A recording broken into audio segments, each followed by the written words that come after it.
네, 우리 웹대학 청년부 예배 매주 주일 오후 4시에 이곳에서 예배가 드려지고요. 또 공동체 소식을 받기를 원하시는 분들은 유튜브와 카카오 플러스 채널에서 WEB 웹대학 청년부를 검색하시면 공동체 소식을 더 받아보실 수 있습니다.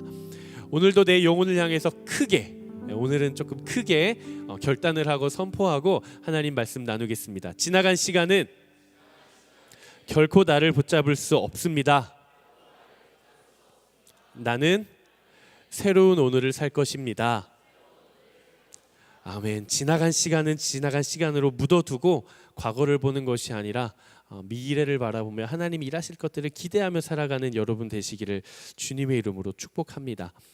우리가 인생을 살아가다 보면 실수하기도 하고 넘어지기도 하는 것이 사실 우리의 인생이죠.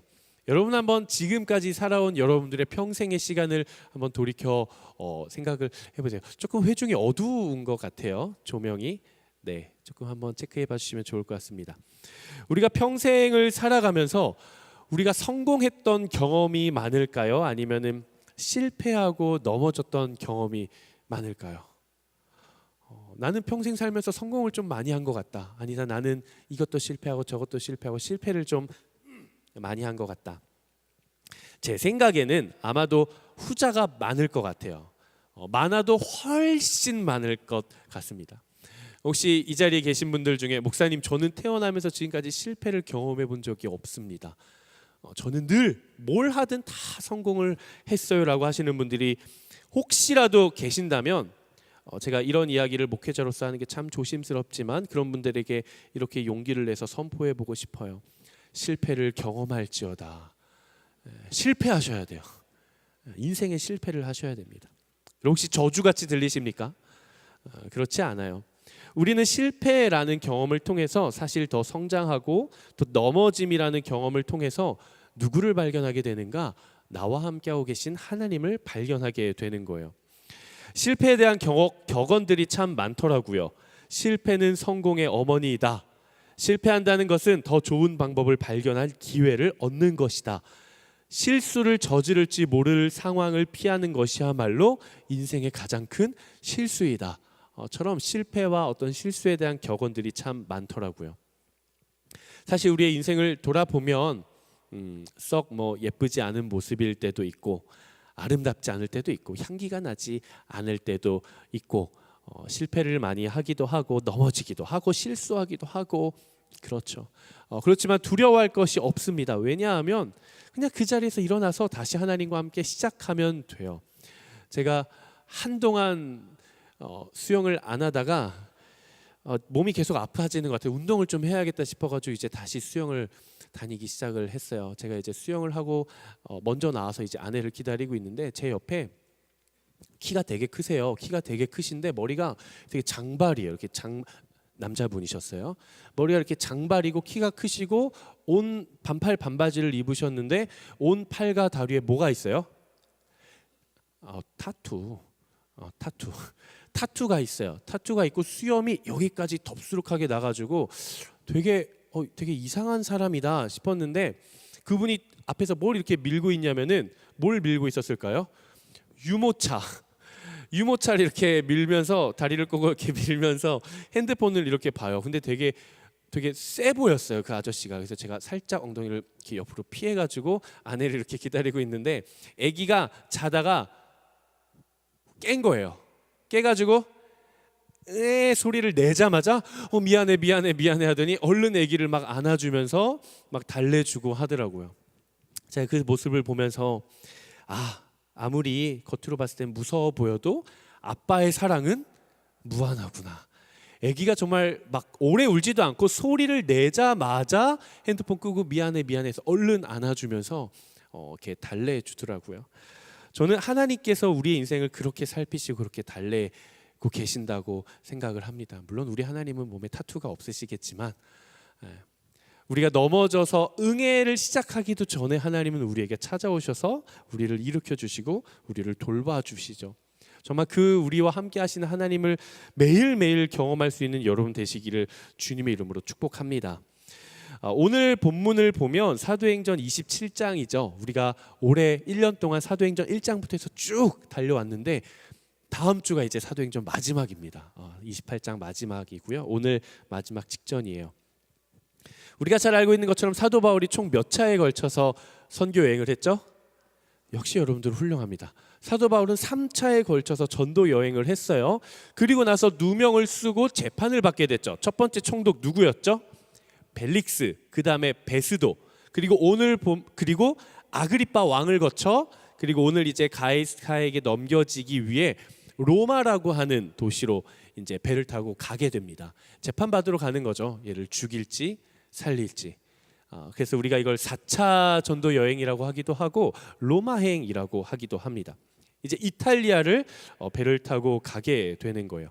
그러던 중에 예기치 못했던 unexpected한 폭풍을 만나게 됩니다. 그 폭풍의 이름이 무엇이죠? 유라굴로. 살려줬네. 네. 유라굴로라고 하는 폭풍을 만나게 됩니다. 그래서 표류를 하게 돼요. 그래서 바울을 포함한 모든 선원들이 삶을 포기하려던 그때 사도 바울은 도리어 하나님께서 우리를 지키실 것이다 라고 이야기를 하면서 선원들에게 다시 한번 선포하고 믿음으로 나아가게 됩니다. 우리의 인생도 마찬가지죠. 우리 안에 걱정과 두려움이 왜 올까요? 인생이 걱정될 때가 있잖아요. 두려울 때도 있죠. 우리는 인생이 왜 두렵고 우리는 인생이 왜 걱정이 될까? 한 가지입니다. 따라해 봅시다. 불확실성. 여러분, 우리는 당장 오늘이 지나고 내일 무슨 일이 펼쳐질지 아무도 몰라요. 10년 뒤 모르죠. 불확실성이 있기 때문에 우리는 걱정을 하고 불안을 느끼고 두려워하는 거예요. 만약 여러분들이 인생을 살면서 여러분들이 몇 세 때 내 인생에 어떤 일들이 펼쳐지고 사회가 어떻게 변할지를 모두 다 알고 있다고 한다면 두려울 게 없죠. 준비를 하면 되니까. 하지만 우리가 걱정을 하고 근심을 하는 건 내 인생에 대한 불확실한 미래에 대한 두려움인 거예요. 사도 바울도 마찬가지로 로마행을 가는데 유라굴로가 저기서 불어오는 걸 미리 봤을까요? 아니요, 알지 못했어요. 예기치 못한 상황에서 유라굴로라고 하는 풍랑을 맞이하게 되는 거예요. 우리의 인생도 마찬가지죠. 우리의 인생도 항상 어떤 시련이나 고난이나 어떤 폭풍이 다가오는 것은 예기치 못한 상황에 갑작스럽게 의도치 않게 나한테 찾아옵니다. 우린 그걸 고난 이렇게 표현을 해요. 고난. 여러분, 고난에 왜 우리가 빠질까요? 고난이 왜 찾아올까요? 심도 있게 고민해 보신 적 있으십니까? 우리의 삶에는 고난이 안 찾아올 수가 없고 고난이 찾아오는데 그럼 고난은 왜 찾아올까? 우리는 우리의 삶에 찾아오는 고난에 대해서 해석을 잘해야 돼요. 고난에는 두 가지가 있습니다. 첫 번째, 하나님께서 우리에게 강력한 메시지를 주시기 위해 허락하신 고난이 있어요. 하나님께서 우리에게 강력한 메시지를 주시기 위해 허락하신 고난. C.S. 루이스가 이렇게 이야기를 했습니다. 고난은 귀먹은 세상을 향한 하나님의 메가폰이다. 고난은 귀먹은 세상을 향한, 혹시 이게 나일 수도 있죠. 고난은 잘 듣지 못하는 이를 향한 하나님의 메가폰. 옆에 와서 아무리 얘기를 해도 들어 먹지를 안 하고 듣지를 못하니까 하나님이 뭘 들고 이야기를 해요? 메가폰을 들고 예영아 돌아와라, 예영아 돌아와라. 메가폰을 들고 이야기를 하시는 거예요. 얼마나 못 들으면. 그러니까 이 하나님의 메시지가 있는 것이죠. 이 고난이 그냥 찾아온 것이 아니라 하나님이 우리한테 메시지를 주시기 위해 허락하신 고난이 있을 수 있어요. 첫 번째. 그리고 두 번째 고난은 오늘 우리가 함께 나눌 고난인데요. 하나님의 계획과 뜻과는 상관없이 내가 만들어낸 고난이 있어요. 내가 만들어낸 고난. 이 고난은 나의 거룩하지 않은 선택과 하나님의 뜻과는 전혀 반대의 길로 걸어가기 시작할 때 찾아와요. 그러니까 이 고난은 누가 만든 거예요? 내가 만든 고난이에요. 내가 자초한 고난이에요. 예를 들어보죠. 여러분 운동 다 하세요? 저 운동을 잘 안 했는데 해야 될 것 같더라고요. 운동하십시오. 운동하셔야 돼요. 어떤 사람이 있는데 A라는 사람이 있는데 이 사람이 운동은 안 해요. 운동은 하진 않고 맨날 넷플릭스 보면서 야식 먹고 야식 먹고 또 먹고 또 먹고 또 먹고 술 먹고 담배 먹고. 담배를 먹으면 안 되죠? 술 먹고 담배 피고 야식 먹고 운동은 하나도 안 하고. 근데 이 사람이 건강에는 관심도 없고 일도 없고 내 몸을 소중하게 여기지 않아요. 그러다가 몇 년 뒤에 병을 얻게 되었어요. 어떤 질환이 찾아왔어요. 근데 그 사람이 이렇게 이야기를 하죠. 하나님, 저는 열심히 살았는데 왜 저에게 이런 고난을 허락하십니까? 왜 이런 고난이 저에게 찾아옵니까? 그럼 하나님 말씀하실 거예요. 너 뭐 먹었니? 너 뭐 했니? 물어보실 거예요. 정말 그 고난이 하나님이 주신 고난인가? 그동안 나는 무엇을 해왔는가? 관계가 깨어질 수 있어요. 관계의 깨어짐으로 인해 내 마음이 힘들고 고난이 찾아올 수는 있습니다. 맞아요. 찾아올 수 있어요. 근데 우리는 생각해 봐야 돼요. 어떤 상황에 대해 내가 더 용납하고 사랑하고 섬겨주고 이해할 수 있는 기회가 있음에도 불구하고 내가 불가같이 화를 냈어요. 짜증을 냈어요. 상대방도 짜증을 내요. 서로 짜증을 내요. 다퉈요. 관계가 깨졌어요. 우린 울면서 기도하죠. 하나님, 저에게 왜 이런 시련을? 그럼 하나님 말씀하시고, 넌 뭐라고 반응했니? 넌 뭐라고 말했니? 저도 이제 순장일 때가 있었거든요. 20대 때. 저도 21살, 22살 때부터 이제 순장을 되게 오래 했어요. 저는 좀 T예요. 여러분들 다 그렇게 저에 대해서 느끼시겠지만 저는 그땐 더 했어요. 더 해가지고 저한테 정말 쓸데없는 거는 공감이었어요. 공감. 그러니까 쓸데없는, 공감을 못한다는 게 아니야, 한나야. 공감을 못한다는 게 아니라 불필요한 공감은 저는 사치라고 생각을 했어요. 저는 순장 때 이제 우리 순모임 끝나고 순모임 마지막 기도 제목 나누잖아요. 그러면 이제 순원들이 누구야 기도 제목 있어? 그러면 그렇게 이야기를 해요. 저 이번 주 시험 있는데 언제 시험 있는데 시험 잘 볼 수 있게 기도해 주세요. 그럼 저는 꼭 그렇게 이야기를 했어요. 그냥 네가 공부를 해. 너가 시험 준비를 열심히 해. 참 모났죠. 또 누군 이렇게 이야기를 해요. 한 주 동안 살아가면서 아프지 않고 건강하게 살 수 있도록 기도해 주세요. 그럼 전 뭐라 그래요? 네가 운동을 해. 그렇게 이야기를 했어요. 맞는 말 같으세요? 틀린 말 같으세요? 맞는 말 같아요? 이런 티들. 반은 맞고 반은 틀릴 수도 있겠죠. 여기서 이야기를 하고자 하는 거는 우리가 정말 바라는 모습이 있을 때 하나님께 구해야 돼요. 여러분 건강도 구하셔야 되고요. 시험 잘 볼 수 있게 기도하셔야 돼요. 근데 문제는 내가 바라는 이상적인 모습을 하나님 앞에 고백하고 기도하는데 나는 뭐 하고 있냐는 거죠. 내가 하고 있는 건 뭐가 있냐라는 거예요. 우리는 내가 마주한 어려움의 상황들에 대해서 아주 객관적인 동시에 영적인 해석을 할 수 있어야 합니다. 지금 내가 마주한 이 상황은 혹시 내가 만들어낸 상황은 아닌가? 그렇다면 우리는 왜 이러한 내가 만들어 놓은 덫과 같은 상황, 그런 고난에 우리가 넘어지고 또 넘어지게 되는가? 사랑해야지, 내가 더 이해해야지, 용납해야지라고 결단을 하는데 관계에 부딪힘이 오면 서로 다투면서 또 넘어져요. 왜 이런 상황이 우리는 계속 빠지게 되는가? 한번 따라해 봅시다. 순풍에 속지 말라. 우리는 오늘 본문에서 힌트를 얻을 수 있어요. 순풍에 속으면 안 됩니다. 오늘 본문 사도 바울과 이 선원들은 꽤 먼 거리예요. 배를 타고 가는데 꽤 먼 거리입니다. 사도 바울은 그 지역이 맨날 1차, 2차, 3차 전도 여행을 하면서 다니던 길이잖아요. 뱃길. 그러니까 훤한 거예요. 가지 말자 그래요. 지금 좀 위험할 수 있을 것 같습니다. 좀 보류합시다. 근데 사도 바울의 신분이 지금 뭐예요? 죄수. 손과 발에 쇠꼬랑을 차가지고 이렇게 가면서 지금은 가지 맙시다. 이게 설득이 됐을까요? 설득이 전혀 안 되죠. 그 배의 선장이 갈 수 있습니다. 전문가잖아요. 당연히 항해사의 말을 듣고 떠나죠. 근데 방향을 향해 출발을 했는데 웬걸? 순풍이 불어오는 거예요. 우리가 가는 방향으로 바람이 잘 불어와요. 그러니까 사람들이 막 좋아하는 거예요. 사람들이 그렇게 이야기를 했겠죠. 사도 바울의 말에 귀를 기울여 듣지 않았던 사람들은 이렇게 이야기를 했을 것입니다. 야, 역시 전문가는 다르구만. 우리가 저 죄수 사도 바울 말 들었으면 우리가 시간이나 지체되고 말이야. 식량이 썩을 수도 있고 무슨 일이 생겼을지 어떻게 알겠어. 역시 우리 선장님 말을 들으니까 아주 일이 술술 잘 풀리는구만. 그렇게 이야기를 할 수도 있습니다.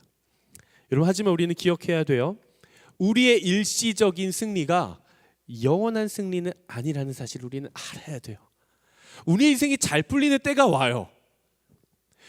우리가 신앙을 가지고 신앙생활이라는 걸 할 때에 우리가 정말 경계해야 되는 때는 내 삶에 어려움이 찾아오고 고난이 찾아왔을 때가 아니에요. 그때는 찾지 말라 그래도 하나님을 찾아요. 우리가 정말 조심해야 될 때는 언제인가? 내 인생에 순풍이 불어오기 시작할 때요. 모든 것이 순조롭게 잘 될 때. 어라? 내가 그렇게 열심히 기도하지도 않았는데 왜 잘 되지? 내가 하나님 앞에 전적으로 다 맡겨드리지도 않았는데 왜 이게 잘 되는 걸까? 라고 생각을 하셔야 돼요. 우리의 인생이 잘 되어 갈 때 우리는 교만하지 않아야 됩니다. 교만은 패망의 선봉이요 넘어짐의 앞잡이에요. 그렇기 때문에 우리가 인생을 살아갈 때, 믿음을 가지고 살아갈 때 우리의 삶을 바라보는 관점이 어떻게 바뀌어야 되는가? 내가 지금 진행하고 있는 게 잘 풀리고 있는가 잘 안 되고 있는가가 아니라 그것이 하나님의 뜻에 합당한가 아닌가를 생각하셔야 돼요. 그냥 내가 준비하고 내가 하고 싶어하는 일들이 잘 풀리냐 잘 안 풀리냐 이게 중요한 게 아니라 내가 하려고 하는 이 일들이 먼저 그의 나라와 그의 의를 구하는 하나님의 뜻에 합당한 선택을 하며 진행하고 있는 것인가 아닌 것인가 우리는 생각해야 돼요. 어떤 사람들은 지금 현재 지금 이미 여러분들의 삶에 유라굴로 광풍과 같은 상황이 정처 없이 찾아와서 이미 우리의 마음이 표류하고 있는 사람들도 있을 것 같다라는 생각을 합니다. 어떤 분들은 가족과의 대화에 단절이 왔을 수도 있을 것 같아요. 또 어떤 분들은 어떤 의도치 못한 상황 앞에 비전의 상실, 그리고 어떤 사람들은 소중한 사람과의 이별 혹은 어떤 불의의 사고, 또 어떤 분들은 사업, 취업, 입시의 실패의 경험, 그리고 어떤 사람들은 하나님과의 관계에서의 오는 분리와 단절. 아마 다양한 상황 가운데 우리의 인생의 고난인 유라굴로와 같은 풍랑을 이미 마주하고 계신 분들이 계실 수도 있을지 모르겠어요. 우리가 그때마다 느끼는 것은 무엇입니까? 인생이 내 맘대로 안 되는 거구나. 인생이라고 하는 게 내가 계획한 대로 술술 잘 풀리기만 하는 것은 아니구나. 이 예기치 못한 상황은 예고 없이 찾아오는구나. 그리고 내가 바로 이 상황 앞에 내가 할 수 있는 것이 진짜 아무것도 없구나. 내 인생에 불어닥치는 이 유라굴로라고 하는 광풍 앞에 나의 노력이 쓸모가 없구나. 소용이 없구나. 내 자신이 참 무력하구나라는 것을 깨닫게 되죠. 처음엔 이것저것 막 시도를 해봐요. 그렇지 않습니까? 사람을 찾아가 보기도 하고요. 누군가에게 조언을 구하기도 하고요. 나름대로의 내 인생의 경험치를 가지고 대응을 해보기도 합니다. 그런데 잘 해결이 됩니까? 예기치 못한 순간에 찾아온 고난이 손쉽게 우리가 대응을 하면서 금방금방 해결이 되던가요? 그렇지가 않아요. 오늘 본문의 사도 바울과 선원들도 사실 마찬가지였어요. 그들은 유라굴로라고 하는 광풍을 만났을 때 가우다라고 하는 아주 작은 섬에 소망을 걸어봅니다. 우리가 이렇게 큰 광풍을 만났는데 저쪽에 가우다라고 하는 섬이 있으니까 우리가 저기로 가면 좀 살 수 있지 않을까? 그래가지고 조그만 배를 내려요. 큰 여객선이 있고 배를 조그만 걸 내려가지고 이 풍랑을 견뎌보겠다고 동아줄로 막 칭칭 감아보기도 하고, 표류하지 말라고 닻을 내려가지고 고정시켜 보기도 하고, 혹시 우리 배가 막 이리저리 쓸려 다니다가 스르디스, 여기서 오늘 보면 스르디스라고 하는데 이게 뭐냐면 모래가 쌓여있는 모래톱 같은 거예요. 거기에 부딪히면은 배가 이제 파선이 되기도 하는 거죠. 근데 어떻습니까? 그래봐야 아무런 의미가 없어요. 몇 날 며칠 반복되는 그 거대한 풍랑 앞에 겨우 배를 감싸고 닻을 내리고 스르디스를 피해보는 것만으로는 도저히 해결이 되지가 않습니다. 의미가 없어요. 선장의 기술도 전문가적인 판단도 백부장의 명령도 이 상황 앞에선 통하지가 않는 거예요. 도리어 나의 지식과 나의 경험으로 내가 애쓰고 아등바등 해보는 것은, 그 노력은 마치 우리가 진흙과 뻘에 발이 빠졌을 때 그것을 나아보겠다고 발버둥 치면서 안간힘을 치며 발길질을 하는 것과 같습니다. 빠져나올 것 같지만 도리어 더 거추장스럽고, 해결될 것 같지만 도리어 그 상황 가운데 더 매몰되기 쉬운 거예요. 바로 이것이 우리가 인생이라고 하는 유라굴로라는 고난의 광풍을 만났을 때 생기는 현상입니다. 그렇다면 우리는, 믿음을 가지고 살아가는 우리는 예기치 못한 순간에 고난을 마주하고 고난이 찾아왔을 때 우리가 이것들을 어떻게 해결하고 어떻게 반응하고 어떻게 우리가 벗어날 수 있을까, 두 가지로 함께 오늘 나눠보려고 합니다. 첫 번째, 한번 같이 읽어보겠습니다. 시작. 우리가 인생에서 의도치 않은 유라굴라 광풍을 만났다라고 했을 때 우리는 그 광풍의 고난으로부터 벗어나기 위해 가장 먼저 해야 되는 것은 내 손에 움켜쥔 모든 것들을 내려놓아야 돼요. 어쩌면 우리가 고난이라고 하는 것을 겪게 되는 이유도 여기에 있어요. 우리의 인생이라고 하는 배, 여러분들의 인생이라고 하는 그 배에, 우리의 마음이라고 하는 그 배에 너무 많은 짐이 담겨 있는 거예요. 오늘 본문 18절 19절 말씀 한번 같이 읽어보도록 하겠습니다. 18절 19절 말씀 시작. 우리는 폭풍에 몹시 시달리다 못해 이튿날에는 선원들이 짐을 바다에 던져넣기 시작했습니다. 3일째 되는 날에는 선원들이 배의 장비들을 자기들의 손으로 내던졌습니다. 폭풍에 시달리다 못해 그 다음 날에는 선원들이 다 개인 짐 다 갖다 버리는 거예요. 가볍게 하려고. 근데 해결이 됩니까? 그래도 해결이 안 돼요. 그래서 이제는 어떻게 해요? 3일째 되던 날에는 선원들이 이제는 배의 필수적이라고 생각할 법한 배의 장비들마저 다 자기 손으로 던지기 시작하는 거예요. 만약 여러분들이 인생의 풍랑을 마주한다면 가장 먼저 무엇을 내던지시겠습니까? 여러분들이 평생을 살아가면서 의도치 못한 고난을 딱 마주했을 때 내가 가장 먼저 내버릴 수 있는 것은 무엇입니까? 우리가 아무리 10년에 걸쳐 20년에 걸쳐 열심히 일해서 번 물건일지라도 우린 그걸 버려낼 줄 알아야 돼요.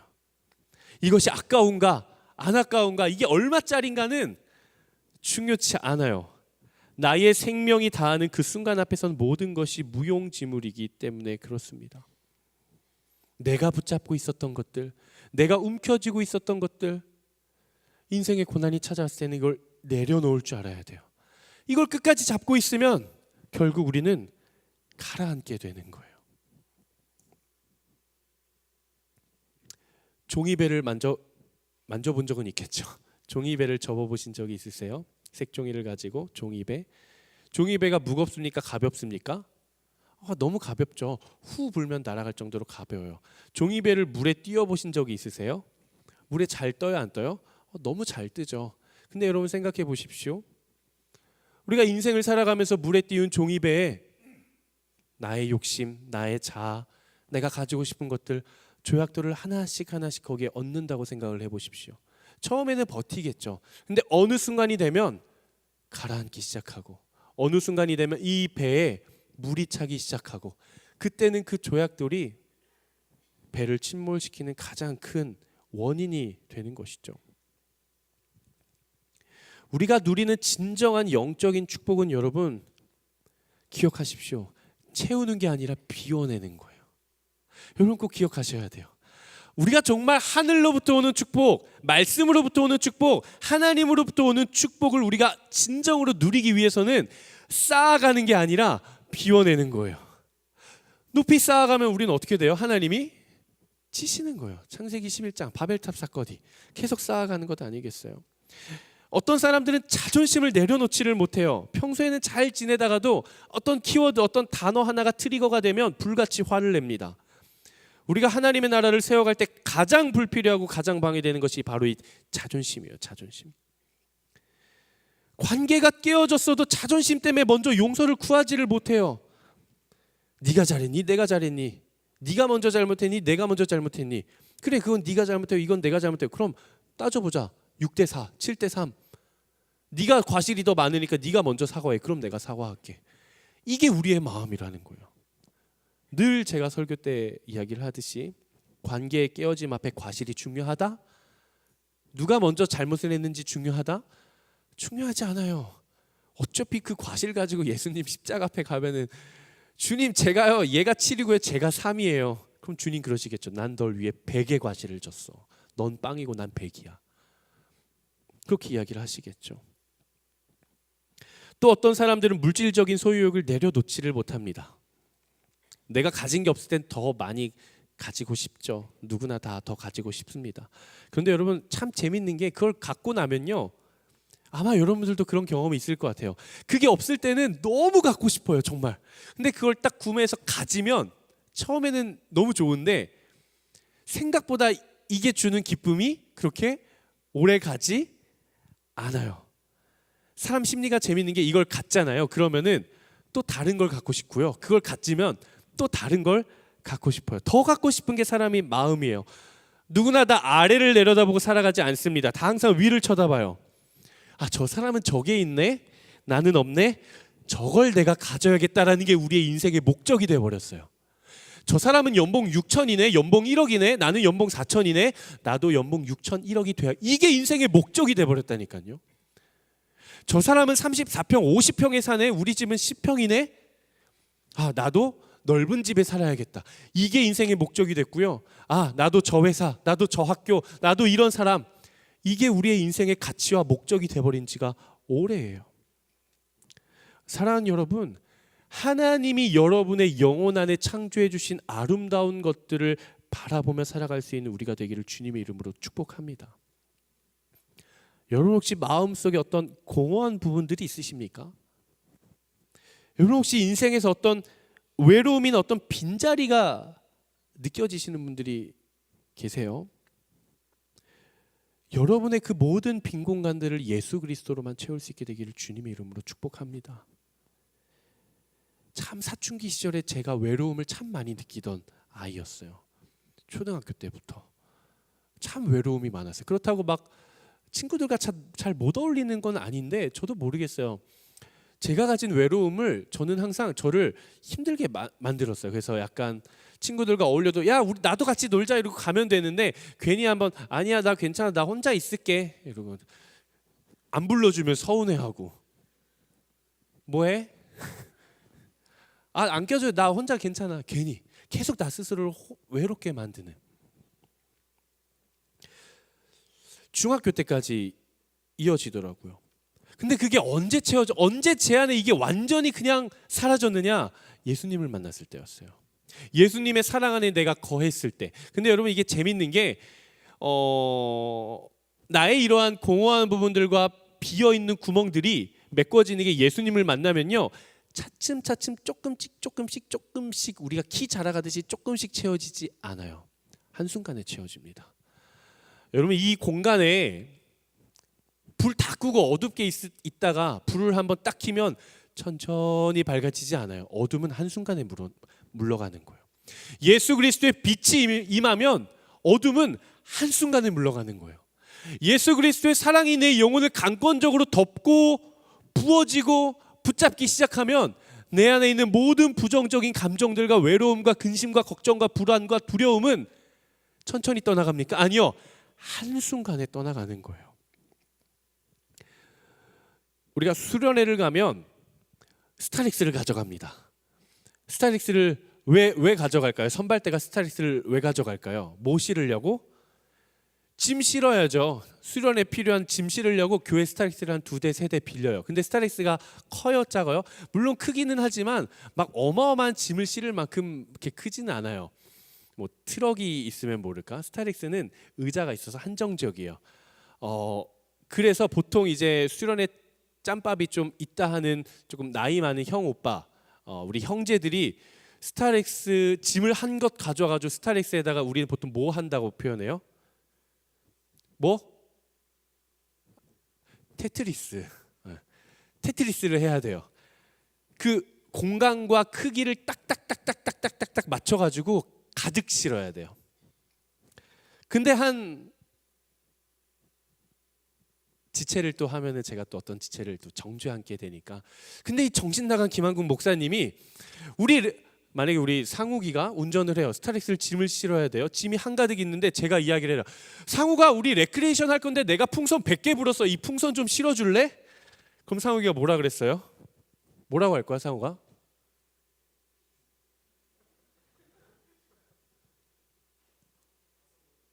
뭐라고?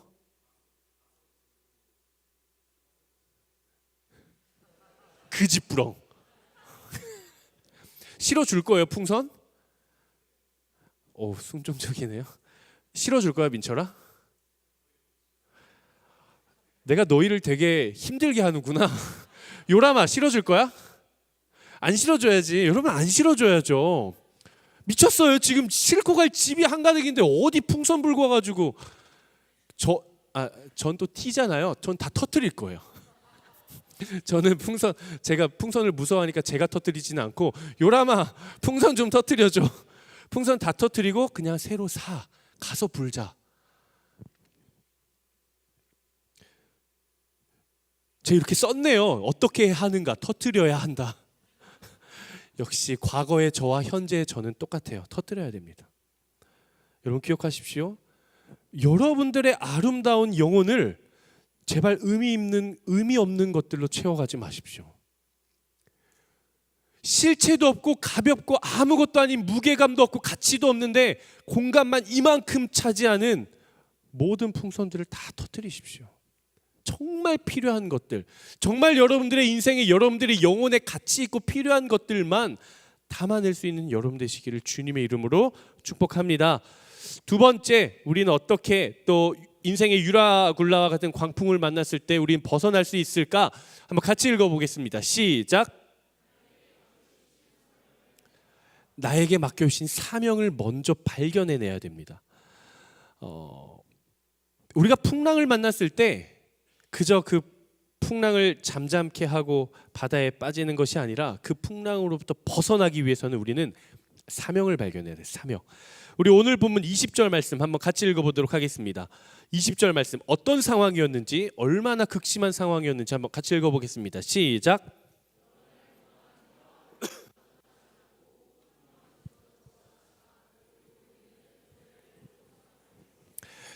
자, 여기서 질문. 지금 여기서 말하고 있는 이 글을 쓴 사람은 누구죠? 사도행전을 기록한 사람? 사도행전은 바울이 쓴 게 아니라 누가가 썼습니다. 마태, 마가, 누가복음 할 때 그 누가예요.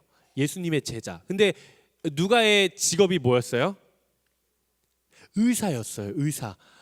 그래가지고요, 참 재밌는 게 사도행전이랑 누가복음에 나타나는 공통적인 특징들이 있는데 되게 디테일해요. 꼼꼼하고 디테일하고요, 되게 객관적으로 썼어요. 막 감수성에 젖어서 하늘에 나비가 날아다닌다 이런 거 쓰지 않고요, 객관적인 사실, 지명은 어디였고 누가 왔고 몇 명이 왔고 이런 객관적인 사실들을 굉장히 많이 적어놨어요. 예수님의 제자였잖아요. 그럼 믿음이 있는 사람이에요? 믿음이 없는 사람이에요? 믿음이 있죠. 믿음이 있는데 이렇게 이야기를 하는 겁니다. 여러 날 동안 해와 별도 나타나지 않고 폭풍만 계속 불어닥치자 결국 우리는 뭘 포기했대요? 구조될 모든 소망을 포기했습니다. 그 배 위의 상황이 그랬다라는 거예요. 바울과 모든 선원들과 그 배에 탔던 모든 사람들은 유라굴라 광풍 앞에 이리저리 헤매며 표류하고 있었습니다. 여러 날이 지나도 폭풍이 잦아들 기미가 보이지를 않아요. 번개치고 비 맞고 번개치고 비 맞고 바람에 앞머리 날아가고 먹을 건 없고 짐도 다 갖다 버리고 소망을 포기하기에 이르렀는데 바로 그때 누군가가 딱 일어나서 걱정하지 마십시오. 여러분들의 생명은 해하지 않을 것입니다. 이 배만 파손되지 여러분들은 결코 죽지 않을 것입니다라고 이야기를 합니다. 그게 누구예요? 사도 바울이에요. 21절, 22절, 23절, 24절 말씀인데요. 사도 바울이 왜 그렇게 이야기를 했는가? 좀 기니까 제가 읽을 테니까 여러분 눈으로 따라오세요. 사람들이 오랫동안 아무것도 먹지 못하고 있는 가운데 바울이 일어나 그들 앞에 서서 말했습니다. 여러분, 크레타 섬에서 항해하지 말라는 내 충고를 들었더라면 이런 타격과 손실은 입지 않았을 것입니다. 그러나 이제 내가 여러분에게 당부합니다. 여러분 가운데 아무도 목숨을 잃지 않고 배만 손상될 것이니 여러분 안심하기 바랍니다. 어젯밤 내 하나님 곧 내가 섬기는 하나님의 천사가 내 곁에 서서 바울아 두려워 마라. 내가 마땅히 가이사 앞에 서야 한다. 그래서 하나님께서 너와 함께 항해하는 모든 사람들의 생명을 내게 맡겨주셨다라고 하셨습니다. 라고 사도 바울이 이야기를 하는 거예요. 이야기를 합니다. 일어나서 여러분, 크레타 섬에서 내 충고를 들었으면 이런 손실을 안 입었을 것 아닙니까? 라고 이야기를 해요. 근데 이 이야기의 시작이 거봐, 내 말 맞지? 이 자존심을 내세우고 싶은 마음입니까? 아니면은 그 사람들에 대한 잘못된 선택을 책망하고 꾸짖고 비판하고 비난하고 싶은 그런 마음이 있습니까? 둘 다 아니에요. 그는 말을 이어가요. 그러나 걱정하지 마십시오. 여러분 중 누구도 목숨을 잃지 않을 것입니다. 왜 그래요? 왜 그래요? 지금 사도 바울은 어디로 가야 되기 때문에 로마로 가는 것이 하나님의 계획이고 하나님의 뜻이고 사도 바울을 향한 하나님의 부르심이기 때문에 그래요. 이 말이 무엇인가 잘 이해해야 돼요. 사도 바울은 현재 복음을 전하다가 붙잡혀 신문을 받고 있죠. 이제 최종 재판을 받기 위해 로마로 향하던 길이었습니다. 그곳에서 의도치 않은 목숨의 위협 앞에 놓이게 돼요. 의도치 않은 풍랑을 만났어요. 근데 그럼에도 불구하고 그가 이 풍랑과 표류 앞에 담대할 수 있었던 이유는 딱 하나예요. 따라합시다. 로마로 가야 할 분명한 목적. 사도 바울은 로마로 가야 할, 로마에 도착해야 할 분명한 목적이 있었어요. 하나님이 주신 목적. 첫 번째는 1차적으로 재판을 받기 위한 것이 목적입니다. 그런데 궁극적으로는 뭐예요? 궁극적으로는 하나님의 뜻을 이루기 위함이 사도 바울을 향한 목적이었어요. 하나님은 사도 바울을 로마로 보내서 가이사에게도 복음을 전하고 로마에도 복음을 전하고 하나님의 나라를 세워가는 것, 하나님의 공의가 드러나는 것, 하나님의 복음이 로마에까지 선포되는 것, 그것이 하나님의 목적이고 계획이고 뜻이고 그것을 향해 지금 사도 바울을 불러주신 거예요.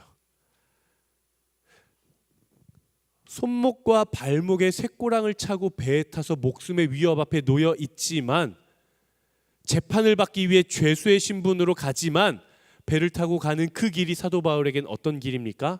사명의 길인 거예요. 소명의 길인 거예요.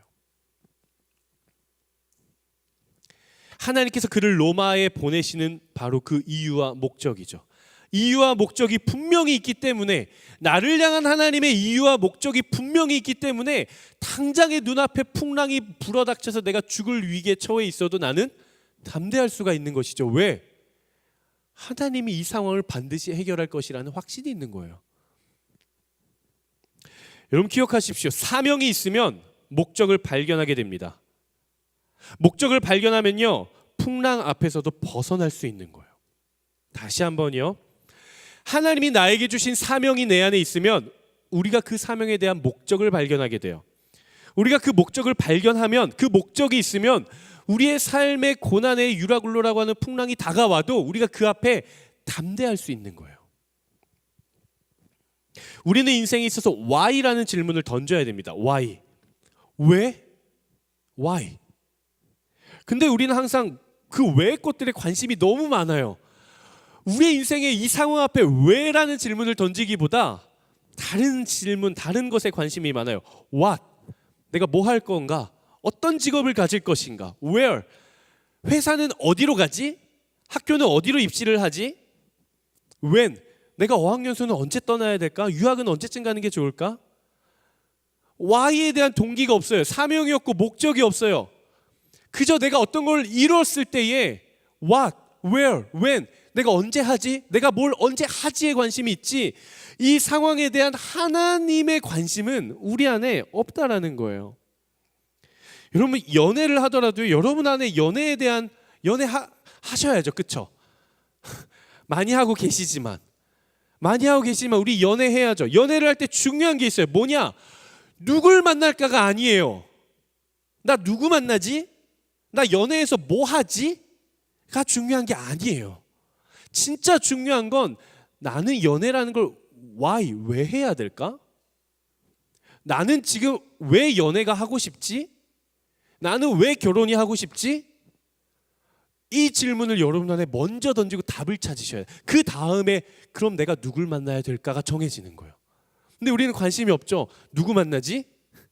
키는 좀 컸으면 좋겠고, 성품도 좋고, 능력도 있고, 믿음 생활도 잘하고, 나한테만 잘해줄 수 있는, 기타 치고 노래도 잘하는 교회 오빠. 교회 오빠는 하나인데 교회 오빠는 하나밖에 없어요. 우린 많잖아요. 여러분 저는 직업에 귀천이 절대 없다고 생각합니다. 물론 세상적인 기준에는 귀천이 있겠죠. 넌 연봉 얼마야? 넌 복지가 뭐야? 넌 휴가를 어떻게 받아? 근데 저는요 절대 귀천이 없다라고 생각해요. 왜냐하면 하나님 나라의 관점에서 보면 모든 직업은 결국 하나님의 복음을 증거하고 하나님의 나라를 세워가는 통로입니다. 하나님은 여러분들의 연봉에 관심이 없어요. 여러분들이 대기업을 갔는지 중소기업을 갔는지 아니면 개척이 아니고 그 뭐라 그러죠? 창업. 미안해요. 저의 언어의 모든 언어의 그게 다 교회 버전으로 바뀌어가지고 자꾸 저는 교장 선생님도 담임 목사님이라 그러고 바뀌어야 돼요. 개척이 아니고 창업. 관심 없어요. 하나님 그거에 관심 없어요. 하나님 뭐에 관심이 있어요? why? 왜 그 회사 가려고 하는데? 거기서 너는 뭘 감당하고 싶은데? 왜 그 직업을 갖고 싶은데? 하나님은 여기에 관심이 있는 거예요. why? 이 질문이야말로 우리의 인생에 살아가면서 꼭 필요한 삶의 동기를 가져다 줘요. 삶의 동기. 하나님 나라를 세워가는 것, 복음을 증거하는 것, 한 영혼을 건져내는 것, 세상 가운데 풍랑으로 휩싸여 있는 세상 가운데 담대한 그리스도의 증인으로서 살아내는 것, 내가 삶을 살아가는 이유, 그 동기를 가져다 준다라는 거예요. 번아웃 오신 적 있으세요? 번아웃. 저 많이 왔어요. 번아웃. 제가 이야기했죠. 번아웃 와가지고 저희 청년 단단 목사님한테 저 다 내려놓고 보라카이 가겠다고 했다가 욕 먹고, 야 이놈 새끼야, 네가 목사가 되겠다는 놈이 힘들다고 보라카이를 가? 차라리 내가 기도원을 가겠다고 하면 내가 널 보내주지, 내가 널 보내줄 것 같니? 좀 욕을 많이 먹어가지고 기도원을 갔어요. 그래서 저는 아직 보라카이를 못 갔습니다. 여러분 번아웃은요, 기억하십시오. 우리 순장들 혹은 우리 어떤 사역으로 섬기는 분들, 우리 유찬 전사님, 조은식 전사님, 김한국 목사님, 우리 MC단, 타락방장, 교회에서 어떤 봉사를 하고 섬기시는 분들 기억하십시오. 번아웃은요 일이 많아서 오는 게 결코 아니에요. 비전이 없고 소명이 없을 때 오는 게 번아웃인 거예요. 내 안에 아무리 일이 많아도요, 우리 전도사님 잘 들어주십시오. 우리 조은식 전사님 어디 계시죠? 방송실에 계신 것 같은데, 일이 아무리 많아도요 비전이 있고 사명이 있으면 감당할 수 있는 거예요. 아멘이시죠?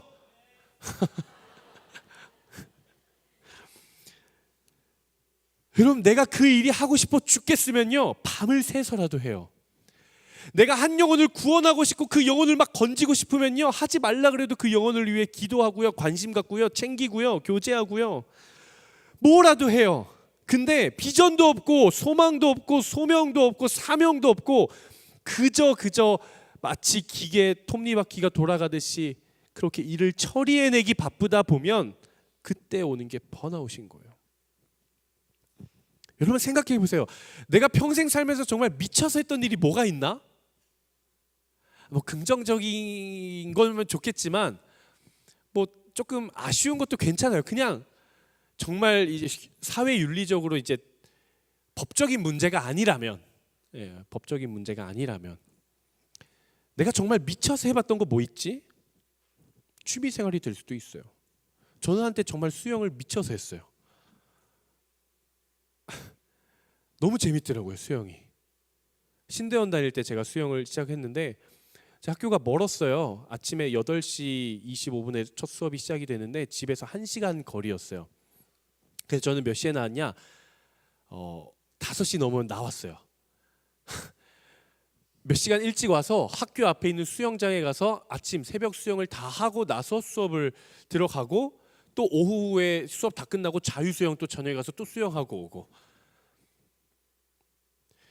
여러분 안에 무엇인가 정말 미쳐가지고 사로잡혀서 했던 것들이 하나씩은 있지 않습니까?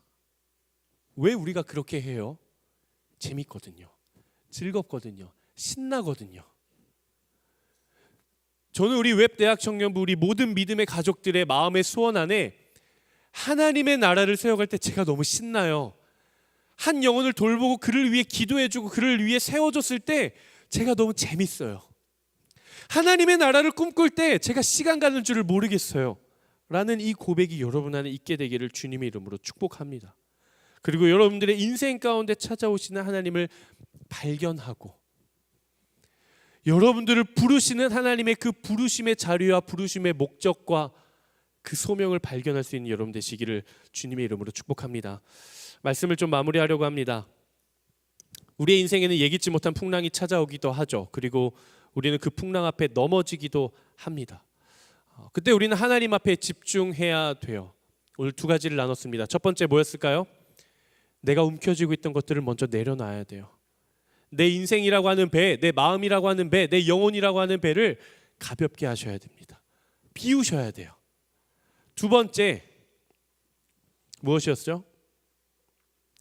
사명을 발견하는 거예요. 사명을 발견하셔야 돼요.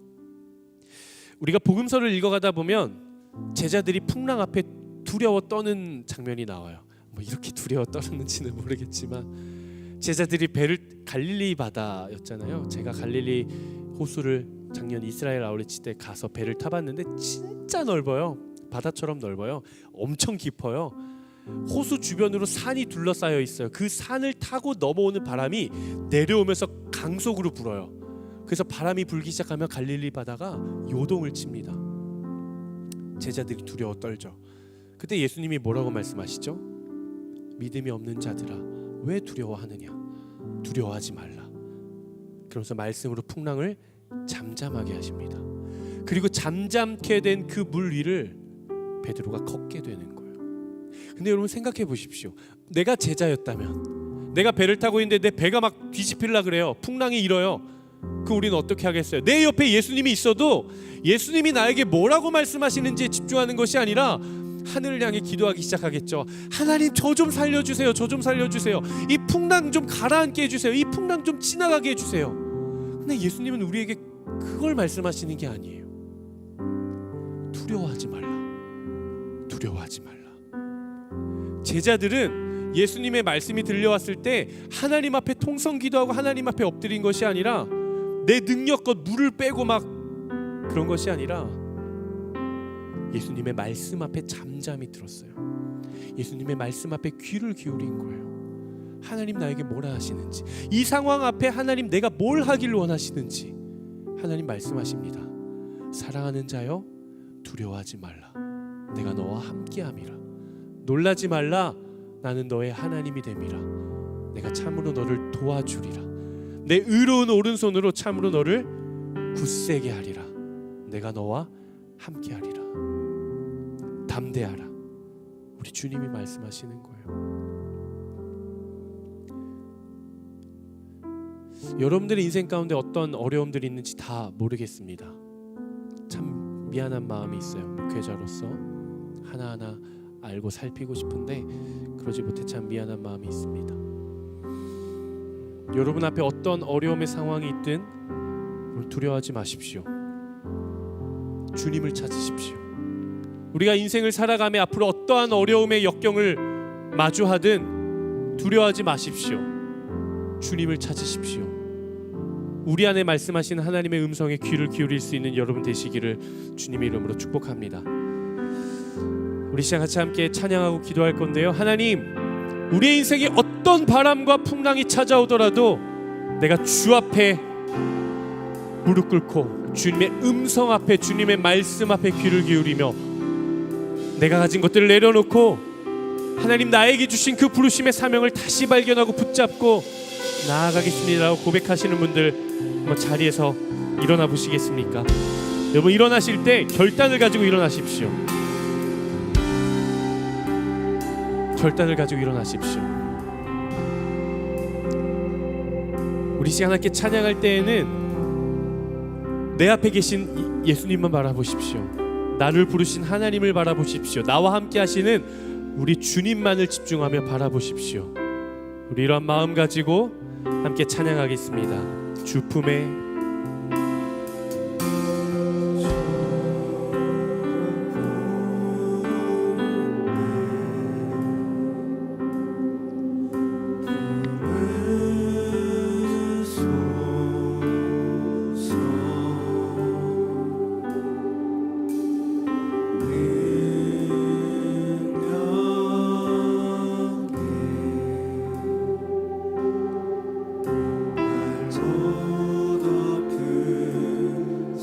거친 파도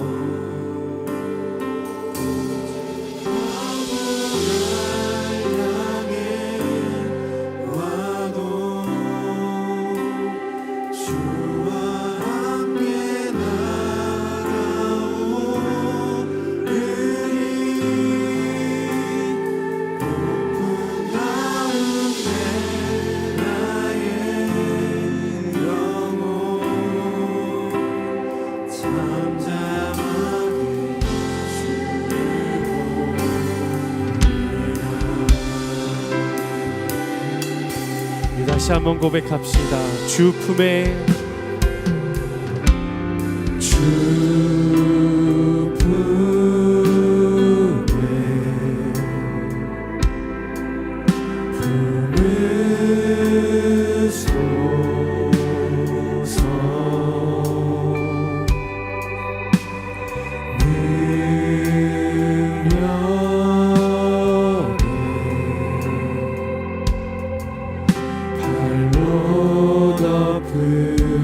품으소서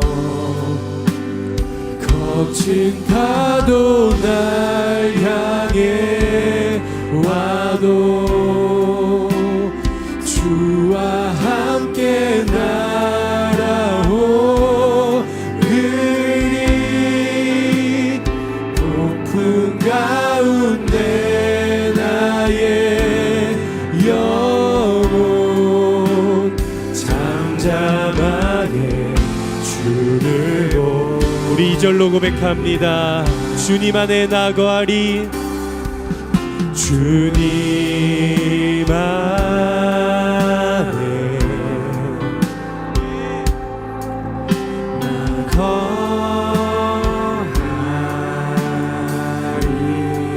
뛰어나신 그 주님의 능력을 내가 믿습니다.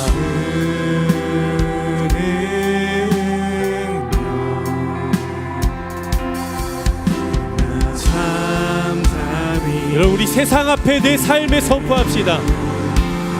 거친 파도 날 향해 와도 주와 함께 날아오르리 폭풍 가운데 나의 영혼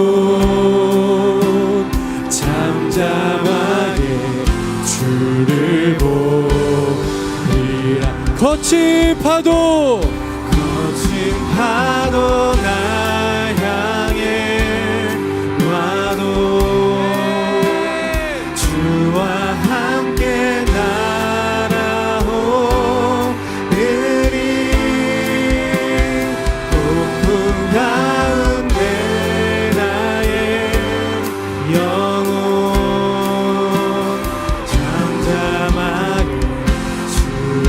우리의 눈을 들어 다시 고백합니다. 거친 파도 거친 파도 날 향해 와도 주와 함께 날아오르니 폭풍 가운데 나의 영혼 예 주님 우리가 담대하게 나아가겠습니다. 거친 파도 날 향해